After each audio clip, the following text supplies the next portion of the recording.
Olá, estamos aqui para mais um Por Dentro da Política. Eu sou Augusto César e ao meu lado o advogado Júlio Lamin, que vamos debater os principais temas que foram manchetes no mundo, no Brasil, aqui na nossa região. Um papo franco, um papo sincero sobre a política como nós a vemos. Uma visão, é lógico, de um pensamento de direita. Lembrando que você que está aqui nos assistindo pode mandar mensagem para nós, manda pelo WhatsApp, anota aí, 981 17 9632, 981 17 9632 ou 981 34 0316. Manda sua mensagem, fala como é que você concorda ou discorda, ou como você está vendo também a política, principalmente aqui na nossa região. Vamos dar deixar nossa palavra de entrada com o Júlio Lamin. Depois vamos fazer o nosso primeiro tema, que foi, na minha opinião, a lamentável vitória da esquerda radical no Chile com Gabriel Boric. Depois, então, do Júlio, a gente faz algum comentário sobre isso. Vai lá, Júlio. Então, primeiro, quero agradecer a audiência de sempre que vem nos acompanhando nesse primeiro mês de programa, e dizer, Augusto, que eu estava vendo as notícias e parece que o mundo pretende comemorar o Ano Novo. Estava vendo que a Times Square vai ter a comemoração, vai exigir vacinados. Vi que Copacabana vai ter fogos, não vai ter shows. E, infelizmente, Rio Grande, aparentemente, não teremos o Réveillon. Eu digo isso porque sabemos que movimento, comércio, etc., há medidas, sim, possibilidades de se fazer esse evento. Eu estranho quando nós tivemos agora, recentemente, os Ondas de Natal no próprio cassino, o evento que a gente sabe que tinha bastante apoio dos empresários, etc., mas na avenida tínhamos muitas pessoas, não foi nada do que seria diferente, evidentemente, lá na praia. E foi um sucesso, muito bonito, as pessoas gostaram muito, mas eu não entendi muito bem essa incongruência. Por que o resto do mundo irá fazer o Réveillon e nós não podemos, já que estamos com... Poderia-se até se falar em exigir que apenas vacinados comparecessem, etc., como foi no acampamento Farroupilha. Mas por que o Réveillon não pode e o Ondas de Natal... Qual é a motivação? O que a prefeitura diz? Falou que é sanitária, mas a gente está vendo que... Mas se é sanitária, por que fez as ondas de Natal? Exatamente, é essa incongruência que eu estou me referindo. E o mundo fez, a Times Square vai ter, Copacabana vai ter, e sabemos como que é importante para o comércio em geral, quando se movimenta a vinda de turistas, a hospedagem, setor de alimentação, enfim, essa indústria limpa que nós falamos tanto. Infelizmente, a maior praia do mundo não vai ter comemoração mais uma vez, enquanto todo mundo tenta se ajustar, realizar as medidas sanitárias, o que precisa como máscaras, exige-se até a vacinação, e Rio Grande preferiu abortar. Mas eu não entendi a incongruência, por que a avenida pôde ficar cheio com as ondas de Natal e a praia não pode receber, sendo que a praia ainda é um espaço muito maior do que a própria avenida. Olha, desde que começou essa pandemia, nós estávamos no programa de rádio, e eu nunca tentei ser radical em nada. Eu sempre falei que eu sou a favor de tudo. Para mim, quem é contra alguma coisa é que passa a ser negacionista. Então, eu fui a favor do tratamento precoce, eu fui a favor da vacina, tanto é que tomei as vacinas. Então, eu só não gosto da retórica, das narrativas que foram criadas, políticas, é lógico, em torno dessa pandemia, e também da falta de coerência. Então, não pode haver um Réveillon, comemoração, que é no ambiente aberto da praia do cassino, a maior praia do mundo. Então, ali não vai ser feito um Réveillon, porque medida sanitária, precaução da doença. Ok, vou respeitar.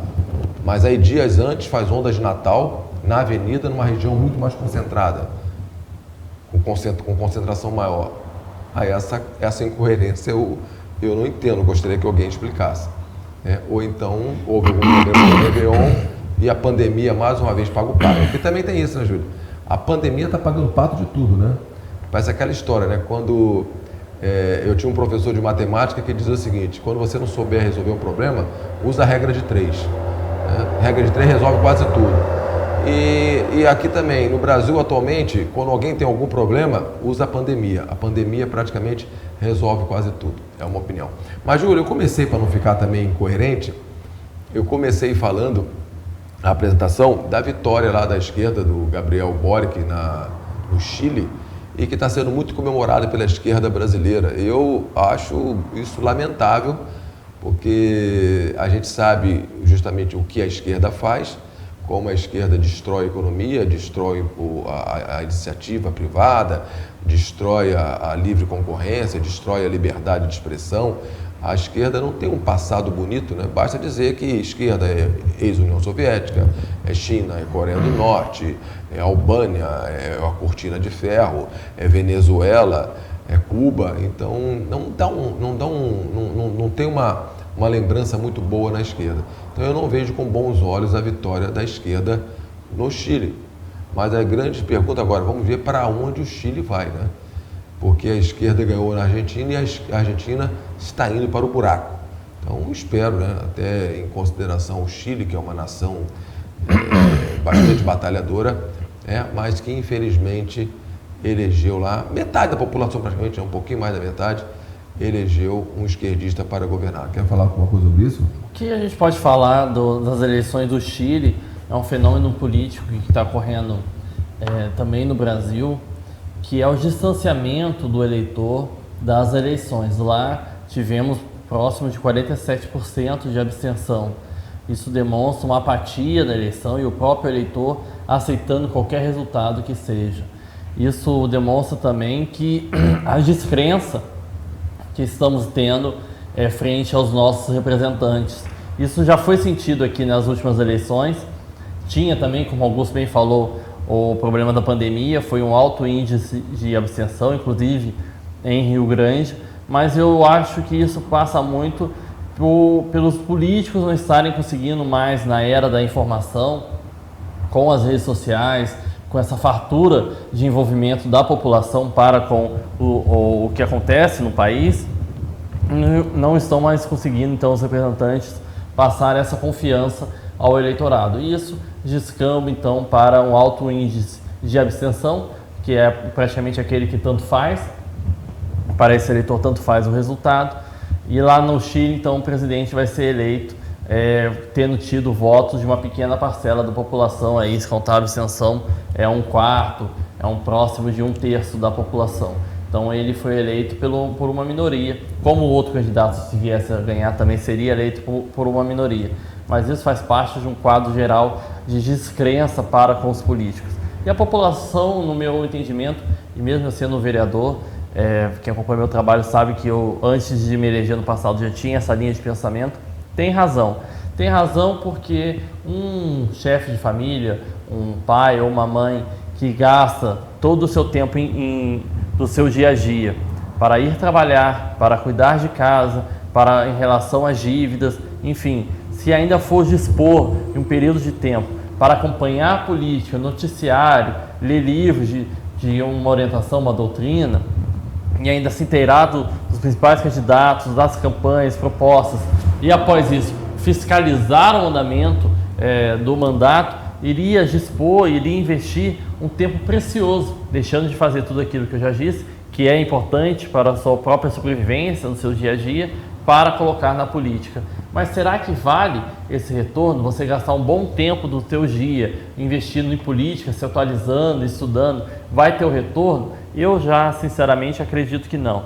A maioria dos políticos perderam essa simpatia do eleitorado, perderam a confiança, exatamente por isso. As pessoas estão deixando de lado, porque o que nós vemos são cada vez mais políticos que são sempre iguais, fazem tudo pelo poder, seja o que lhe aparecer, se sentem o cheiro, e o Augusto já fala, só tem um vínculo com o próximo tema que a gente vai falar do Alckmin, se sentem um cheiro, uma chance de subir na carreira, eles sobem, não seguem uma doutrina, não prestam contas, enfim, a população sente desmotivada a ir até uma urna, sair de casa, comparecer para votar em algo que não vai ter o seu devido retorno. Essa é a minha visão, Augusto, de algum tempo que eu mantenho ela.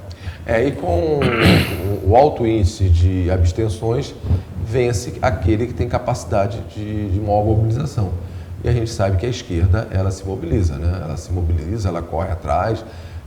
A direita, normalmente, é mais liberal, não gosta muito dessas mobilizações fleumáticas, nervosas. A esquerda, nesse ponto, sai na frente. Mas, complementando aí o que o Júlio falou, essa falta de interesse é motivada também pelos políticos, né? Porque a falta de ideologia, a falta de confiança, as mudanças de opinião, não pode ser assim. Ninguém é inimigo. A gente não quer dizer que a política tem que ser tratada como inimigo. São adversários, mas há diferenças. Ninguém torce para o Grêmio e de repente vira internacional. Eu sou de uma época... Virar casaca. Virar casaca. Eu sou de uma época que o jogador de futebol não trocava nem de time. Hoje já é mais aceitável. Mas, por exemplo, o Renato Gaúcho entrou no Grêmio e jamais jogaria no Internacional. Eu não consigo ver o Renato Gaúcho jogando no Internacional, quando ele era jogador. Eu não conseguia ver um Zico jogando no Vasco ou no Fluminense. Então eles entravam ali no seu primeiro time e até o final. Tudo bem, jogavam no exterior, jogavam até em outro time de outro estado, mas no seu estado ele valia. Então o que está acontecendo agora, pessoal? Durante duas décadas, a gente viu debates homéricos entre Lula e Alckmin, PSDB e PT. Porque eram os dois que estavam disputando aí. O Alckmin foi, se não me engano, prefeito, governador 2 vezes, foi candidato a presidente da República 2 vezes, sempre contra o Lula. Então a gente via o Alckmin falando as maiores barbaridades, chamando o Lula de ladrão e outras coisas mais. Agora, há pouco tempo, na última eleição, em 2018, falando que o Lula era para estar na cadeia, o caramba.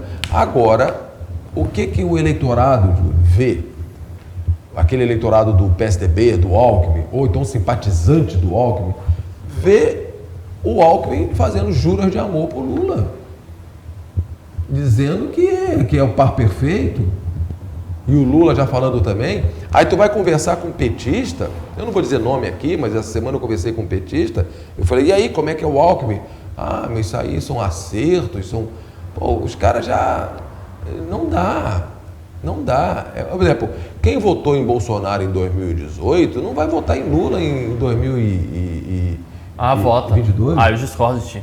Não vota. Vota porque o mesmo eleitorado que elegeu o Lula, elegeu o Bolsonaro e pode eleger um ou outro. Um ou outro, mas não aquele cara mais intelectualizado, não aquele cara mais que gosta de política. Ninguém muda radicalmente assim. O cara pode até votar em outro candidato, pode até não ir votar, se abster. Mas eu acho difícil uma pessoa que votou consciente no Bolsonaro votar agora conscientemente no Lula. Ou no segundo turno? Como assim? Mas estando Bolsonaro e Lula juntos?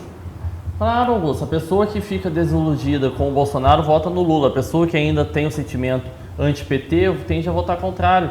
Mas se você pegar numericamente a população brasileira e a quantidade de votos que teve Lula e Bolsonaro, nenhum deles não conseguiria a sua eleição sem um grande número, a grande parcela de eleitores ser a mesma. Sim, mas aí você como é que você analisa esse caso do Alckmin, que sempre foi um adversário ferrenho do Lula, agora fazer juras de amor com o Lula? Então, o que acontece...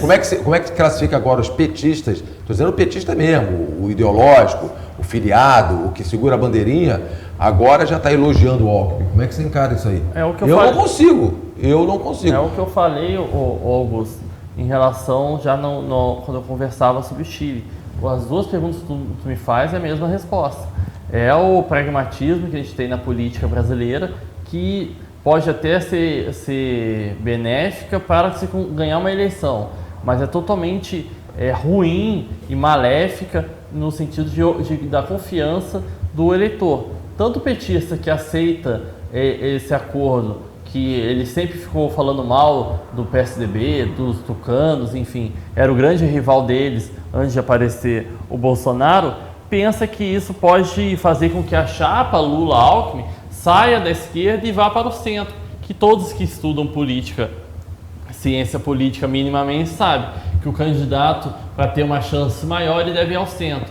Os grandes estudos de política dizem que 20% da população é mais à direita, 20% mais à esquerda, mas a massa, 60%, fica no centro. Então essa é uma tentativa de puxar o Lula mais ao centro, até para esmagar qualquer tentativa de terceira via. Tu pode ver que todos que vêm à terceira via, seja Moro, Ciro, o próprio Dória, tentam já vir pelo centro. Isso é uma visão pragmática da política. E os militantes que você diz, aí sim, os militantes realmente não mudam de time. Os militantes mais fervorosos, mas é uma pequena parcela, vão se manter petistas ou bolsonaristas. E os militantes vão aceitar o que o partido vai determinar lá de cima. Já a população que for às urnas, uma grande parte já não vai ir, pois já não concorda com a chamada bagunça, que é a política brasileira. Quem for às urnas vai fazer uma opção. E aí ele, na hora de fazer a opção, ele pode até fazer pelo menos pior do que ele entende, do que ele percebe como era a vida dele com Lula, como está a vida com Bolsonaro, para quem ele achar que está melhor ele vai acabar votando, ou se tem os valores do Bolsonaro ou do Lula, enfim, a própria localização. Os valores do Lula é complicado, né? A própria localização. Valores é uma palavra positiva, porque o Lula não tem valores, né?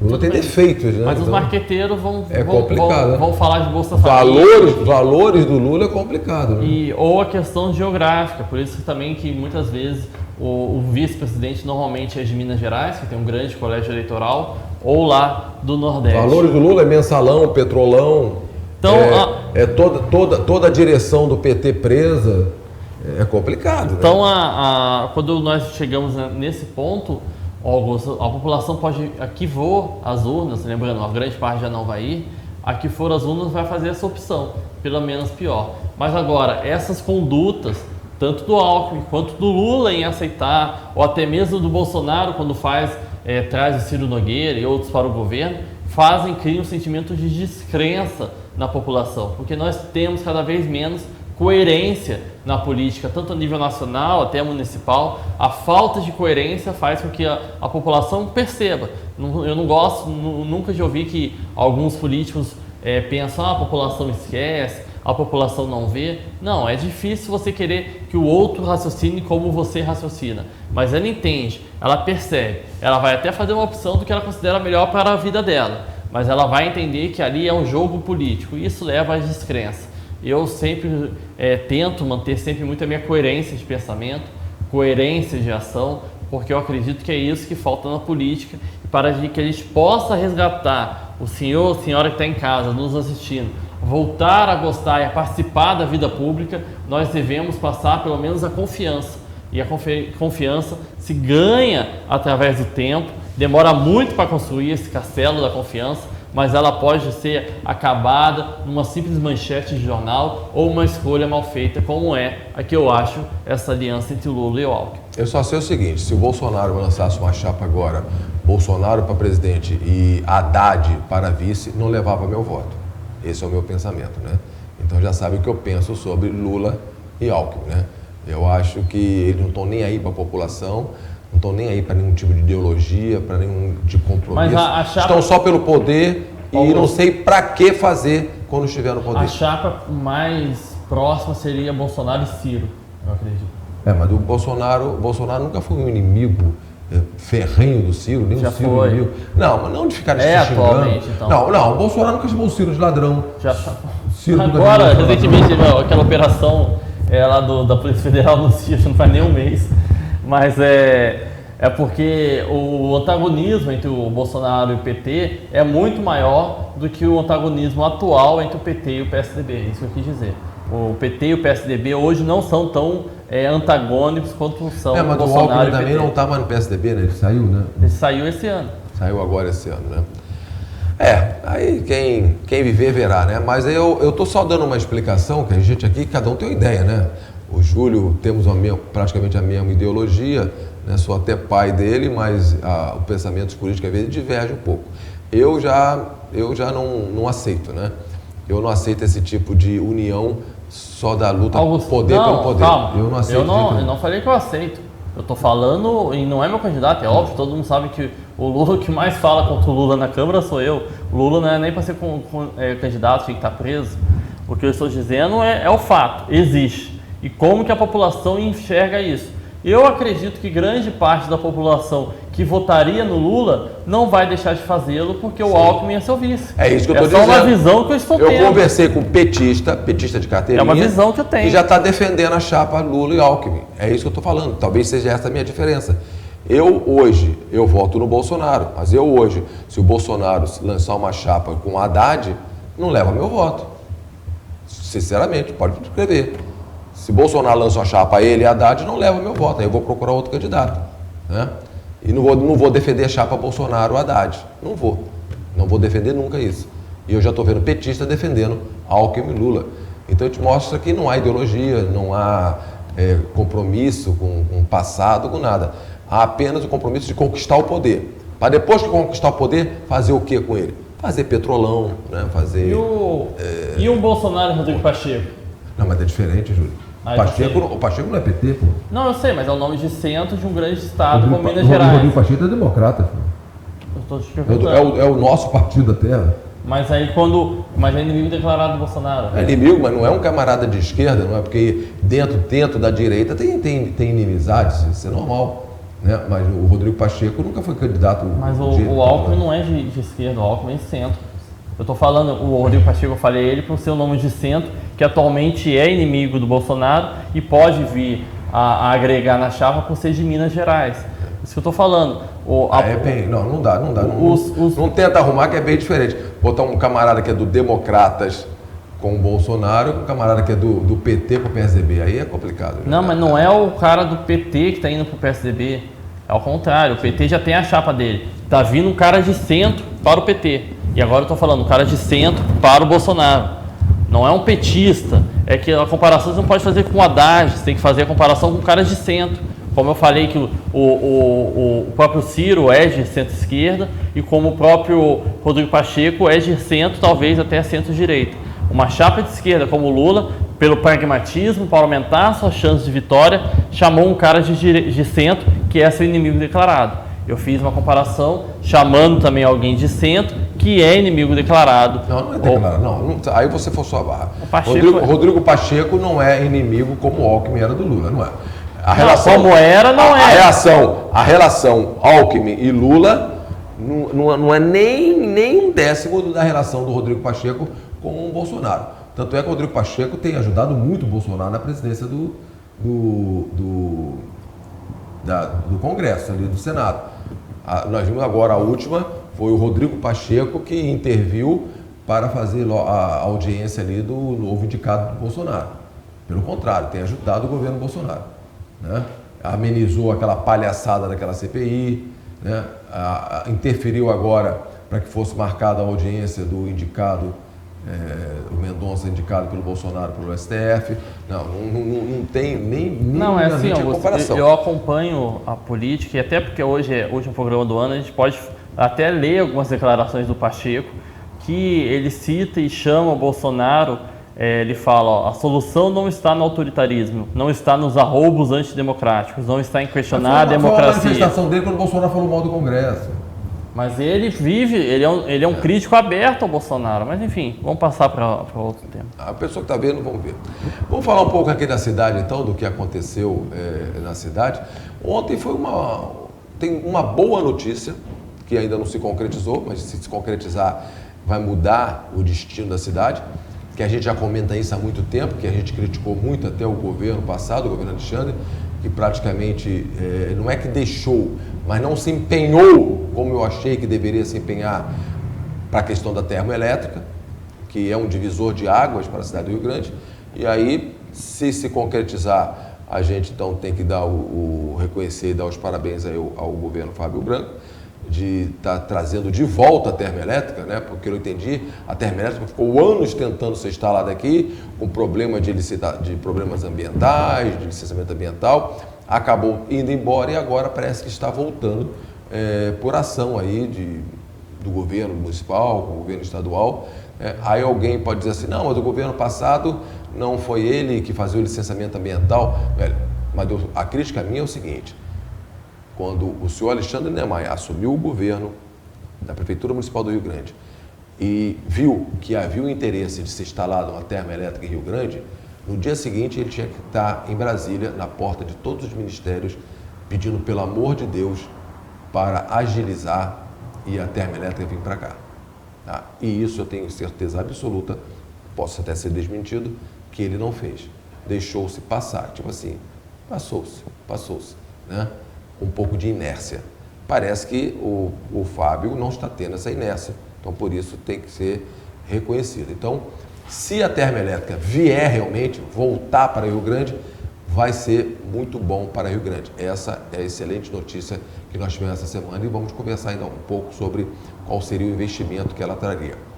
A outra boa notícia, principalmente para o pessoal do Balneário Cassino, que nessa época do ano chega a reunir cerca de 200 mil pessoas fixas lá, que agora nós temos uma farmácia 24 horas. Então, uma propaganda gratuita, né? A farmácia São João instalou ali na esquina da Avenida Rio Grande com Santa Vitória, uma farmácia 24 horas.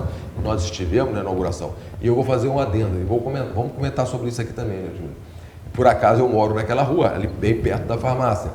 E eu me admirei era no dia anterior, eram 10 horas da noite, estava um barulho ali tremendo, né? E o pessoal limpando, ia do meu lado, do lado da minha casa.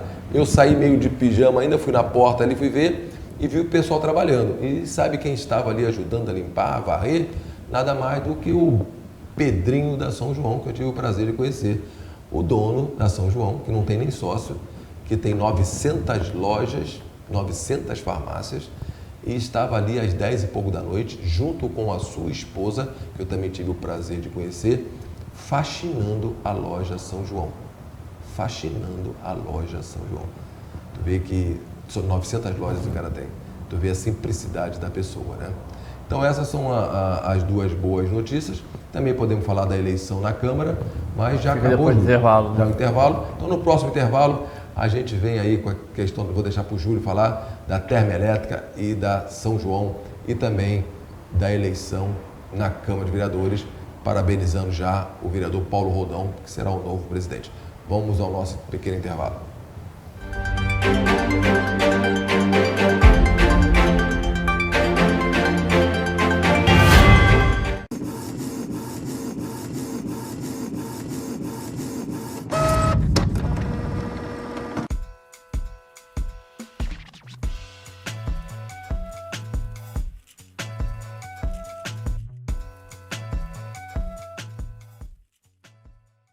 Cause a melhor impressão com os impressos de sua empresa. O Grupo Max oferece equipamentos de última geração para confeccionar blocos de pedidos, recibos, comandas, cartões de visita com verniz localizado e cantos arredondados, folders, cartaz.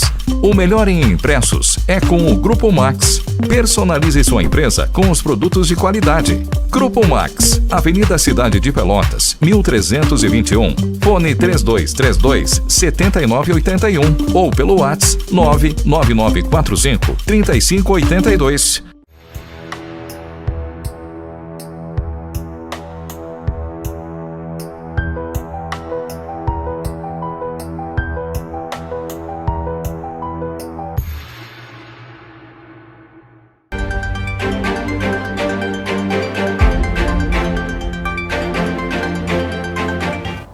Estamos de volta com o programa Por Dentro da Política. Eu sou Augusto César, ao meu lado o advogado vereador Júlio Lamin.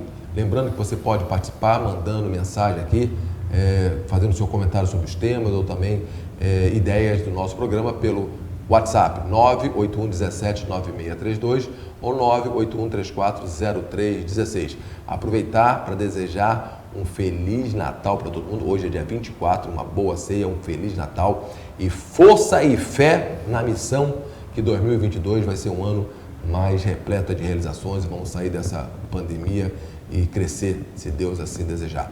Júlio, deixar contigo primeiro aí para falar da termoelétrica. A termoelétrica é um sonho aqui da nossa região, porque ela é daqueles investimentos que tem a capacidade de transformar a realidade de uma cidade. Ela já vai alguns bilhões de reais investidos, podem mudar a matriz energética aqui da região e isso vai atrair muito dinheiro, investimentos. Eu ouvi o presidente da Câmara, Felipe Branco, que é muito próximo, evidente, do teu irmão, o prefeito, falar em torno de 400 milhões de reais de retorno ao município nos próximos 3, 4 anos. É quase meio orçamento anual a mais nos próximos 3, 4 anos. Então isso é algo que a gente torce muito. É um crescimento de 50% da cidade, praticamente.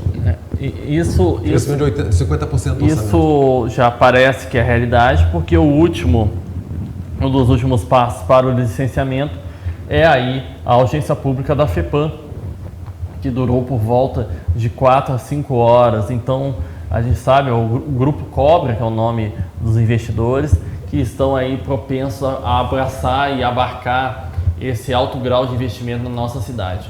Após o Polo Naval, com certeza é a maior novidade que nós temos aqui em Rio Grande, e tomara que a gente possa explorar todo o nosso potencial, porque a população de Rio Grande assim merece, e a gente trabalha para que isso aconteça. Por outro lado, tu citou aí, Augusto, a São João. A São João deu um exemplo muito bacana, porque a gente até brinca, né? São tantas São João, mas se estão fazendo mais é que a população realmente consome muito medicamento, pode ser até um sinal dos novos tempos da sociedade em si.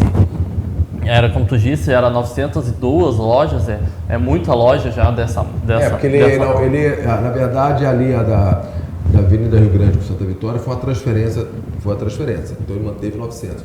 Só que naquele dia mesmo ele inaugurar mais 2, então hoje já são 902, se não inaugurou nenhuma hoje, né? Então é uma rede de farmácias consolidada, e ela mostrou como que a iniciativa privada pode trabalhar, né? Em questão de 15 dias, 15, 20 dias, demoliram uma residência, limparam aquele terreno, construíram a farmácia, arrumaram ela quase de um dia para o outro para a inauguração, com estoque, etc. E ainda fizeram como uma contraprestação, eles calçaram uma rua ali que é uma demanda antiga. Já construíram uma pracinha em um dia na frente. Então, é algo assim que mostra o poder da iniciativa privada quando comparado com o público. Mas ali a grande notícia para quem é do balneário, do entorno, é que a farmácia vai ser 24 horas. Muitas pessoas às vezes tinham que vir até a cidade quando precisavam de uma farmácia no meio da noite. E ali agora, na altura do multipalco, temos uma farmácia 24 horas. A gente agradeceu pessoalmente o seu Pedro, né? Que é o dono da rede de farmácia, farmácia São João, que é uma demanda antiga, a gente sempre pedindo, e finalmente a São João então atendeu aí a demanda do Balneário Cassino e volta a ter uma farmácia 24 horas. Dito isso, Augusto, vamos conversar um pouco sobre a eleição da Câmara, que acabou sendo uma eleição muito tranquila. Alguns vereadores mais antigos até falaram que foi uma das eleições mais tranquilas que eles já tinham presenciado. Praticamente houve apenas um grupo que conseguiu se organizar, e esse grupo foi liderado pelo Paulo Roldão, já que a gente sabe também... Lembrando que é importante, porque é o segundo agora na hierarquia. Se sai o prefeito, a gente não espera, a gente não deseja mal a ninguém, pelo amor de Deus, mas se sai o prefeito, qualquer problema que acontece às vezes, entra o vice. Na ausência do vice, entra o presidente da Câmara ou o prefeito. E então um grupo que se organizou, foi apenas o Paulo Roldão que conseguiu realizar isso, e aí o outro grupo que tentou alguma coisa foi o do PT, mas o PT evidentemente é muito segmentado, não consegue atrair votos divergentes, e a vereadora Regininha conseguiu apenas 4 votos.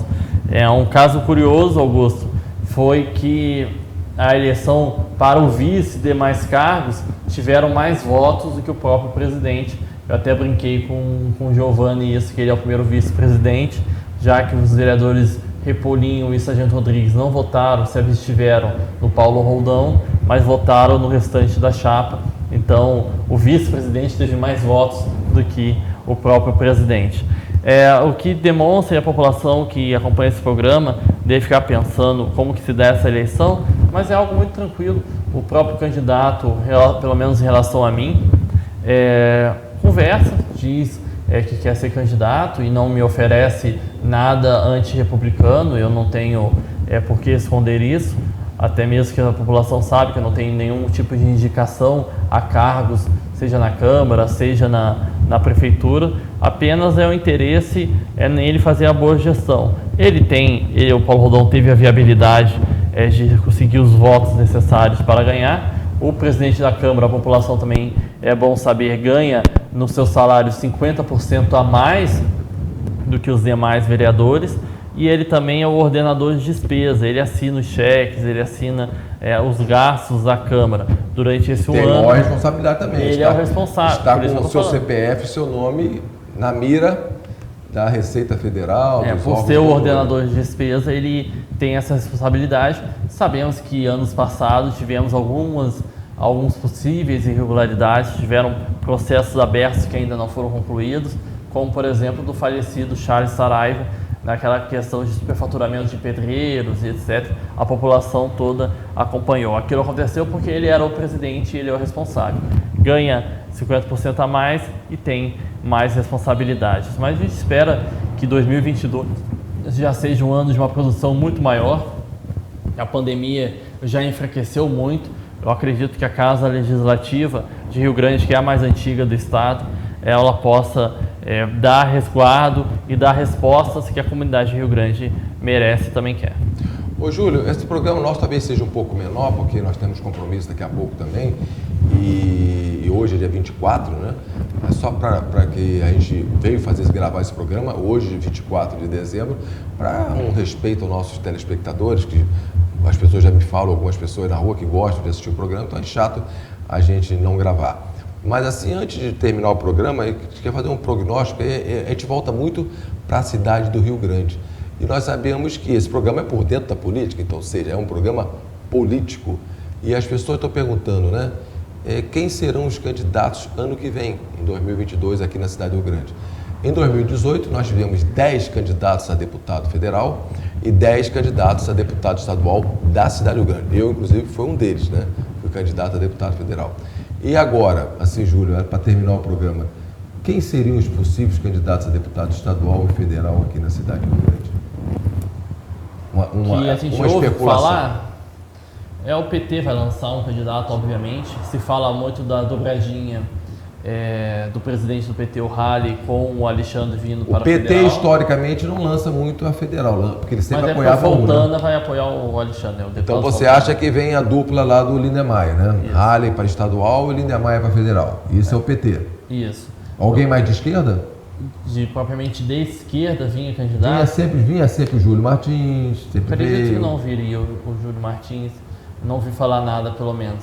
O Juquinha, que pode ser considerado de esquerda, porque está no PSB. Mas o PDT também, o PDT aqui na cidade do Rio Grande é fraco, mas parece que andou investindo. Na última campanha para prefeito, investiu bastante na campanha. Então, talvez venha também candidato. O vereador Juquinha provavelmente vai vir concorrendo na federal.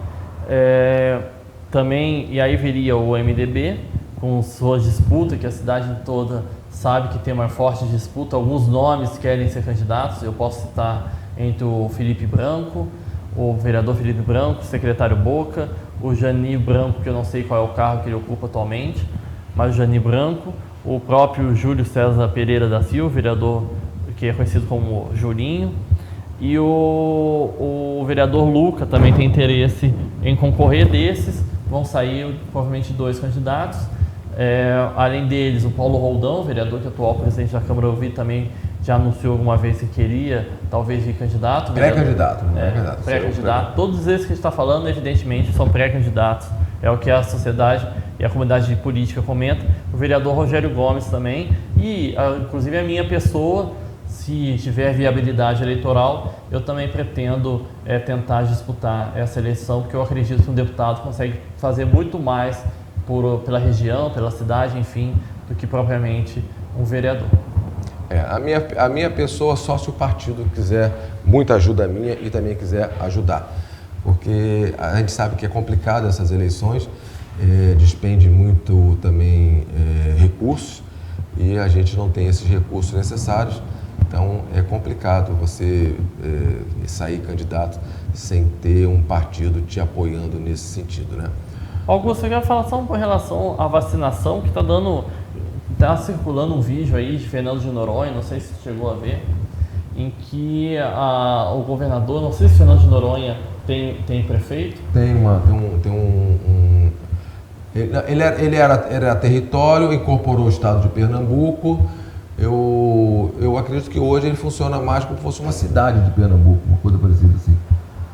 Ele não é mais território.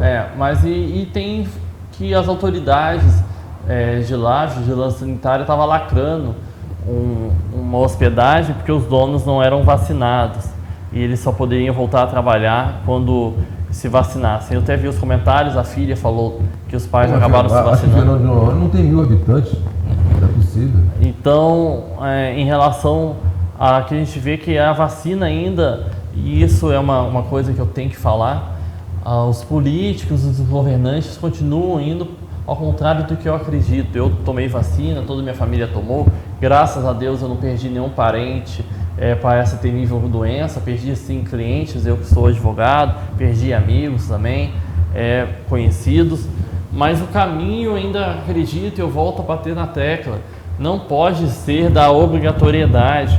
Isso que se faz é algo que nos remota a tempos pretéritos, não mais em 2021, com a ampla informação que nós estamos tendo, e também abre também espaço para aqueles que conspiram ou realmente as pessoas que não se sentem seguras acharem que é certo não tomar. Porque se fosse algo bom, eu acredito que tanto que eu tomei, mas por que obrigar? Por que a gente não passa então para o convencimento, para a razão humana, para você apelar para o bom senso? É bom aí frisar, quando a gente fala isso, tem pessoas que acham que nós somos contra a vacina.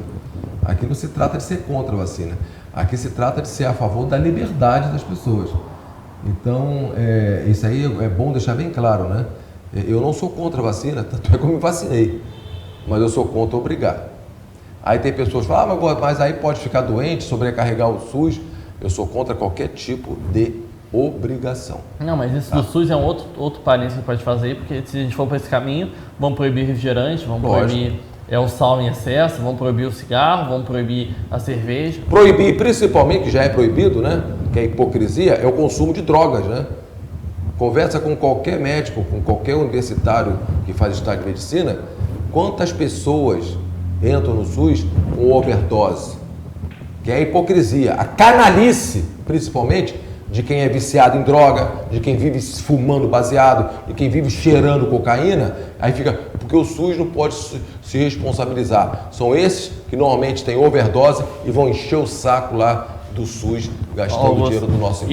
E aí, quando a gente passa para enxergar nessa questão, é que quando falamos da autonomia do ser humano, porque é muito perigoso você querer obrigar uma pessoa a colocar uma substância para dentro do próprio corpo, ainda mais a substância que ela é recém-formulada, não passou por todos os testes, e porque a gente sabe até porque levam anos para que isso seja feito, que embora tenha vencido a pandemia, está sendo vencida por conta da vacinação, as pessoas, uma minoria, pequena parte, tem o direito de se opor. Até porque essa minoria, que com certeza não chega a 10%, a gente vê isso na aplicação da vacina aqui em Rio Grande, mas em qualquer município, as pessoas procuram a vacinação, também não abalam nem o que a gente chama de imunidade de rebanho, já que grande parte irá sim se vacinar.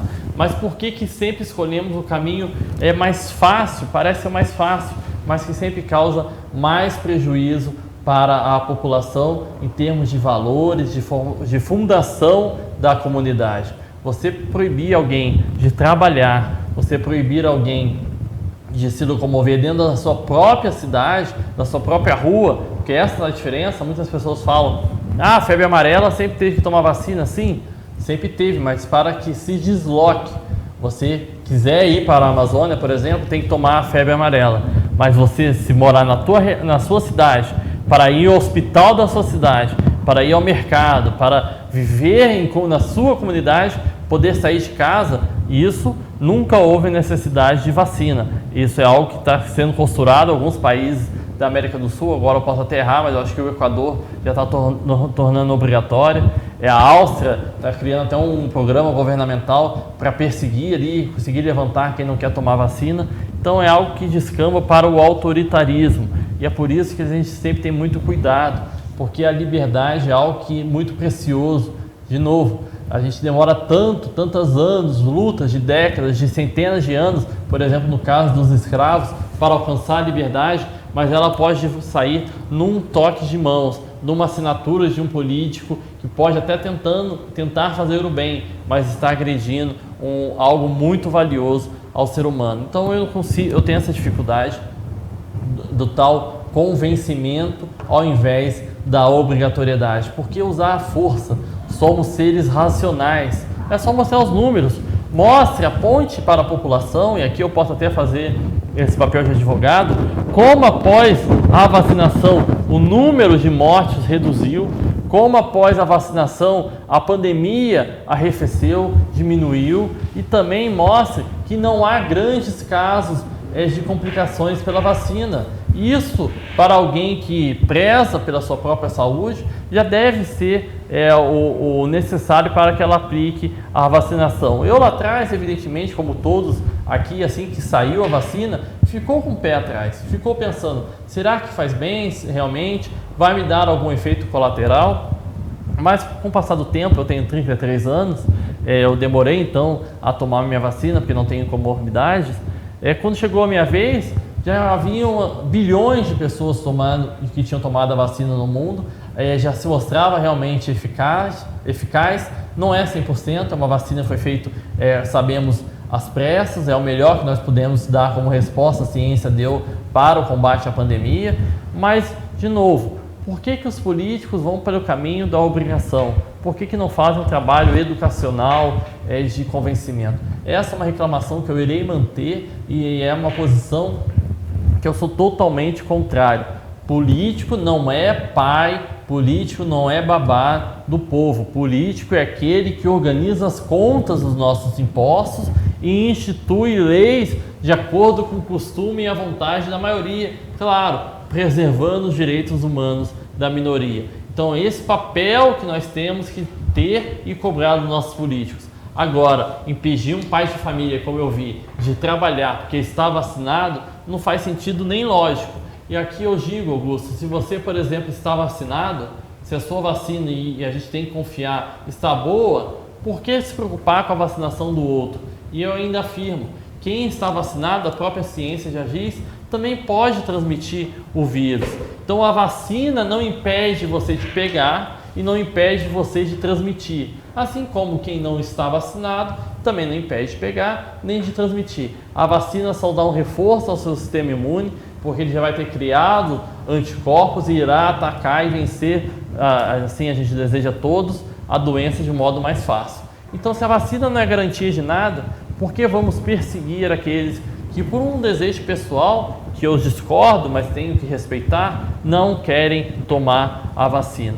Então, essa é uma reflexão, acho que é importante a gente fazer, Augusto. Não sei o que é que tu pensa em relação a isso, mas eu vendo uma notícia aqui que a Anvisa ainda não liberou vacina para crianças e as pessoas revoltadas, eu fico com esse pensamento de que a vacina está sempre em moda durante a pandemia. A gente tem que debater e de forma aberta, debater sem ficar com medo de falar o que pensa, sem ter medo de o famoso cancelamento na internet, e dizer para as pessoas de um jeito que elas entendam, que elas possam também, aqueles que não se vacinarem, pensarem, refletirem se não seria melhor se vacinar. Mas mesmo assim, aquele que decidir que não quer fazer, tem que ter sua opinião respeitada.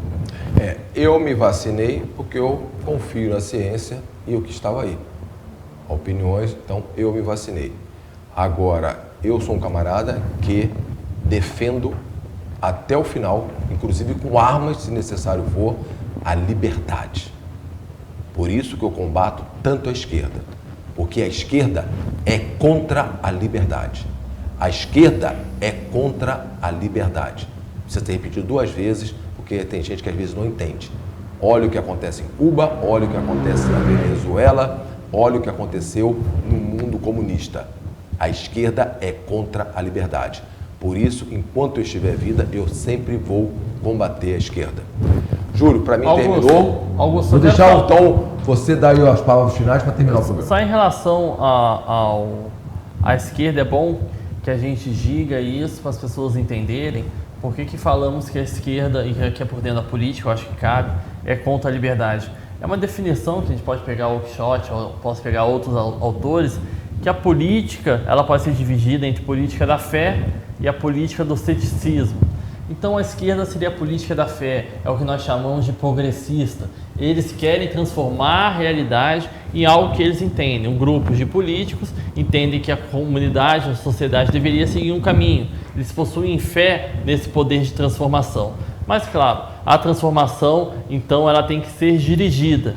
E por isso que tivemos a União Soviética, Cuba, Coreia do Norte, países voltados à esquerda e com um dirigismo estatal muito forte. E quando falamos dirigismo, automaticamente estamos falando contrário à própria liberdade. De outro lado, a direita seria a política do ceticismo, aquele que tem uma descrença, não acredita tanto que alguém dentro de um próprio gabinete, afastado da comunidade, pode saber o que é melhor para o seu João lá no interior do bairro, no seu dia a dia. Então entende que o indivíduo tem um poder maior do que o Estado, do que os governantes. Então é uma política cética. Você então tem uma política voltada no indivíduo, individualmente. Isso faz com que a liberdade para que esse indivíduo dirija a sua vida seja muito maior na direita. Então essa diferença é gritante. A esquerda quer dirigir a vida das pessoas, os governantes entendem o que é melhor para aquelas pessoas e a gente vê um movimento forte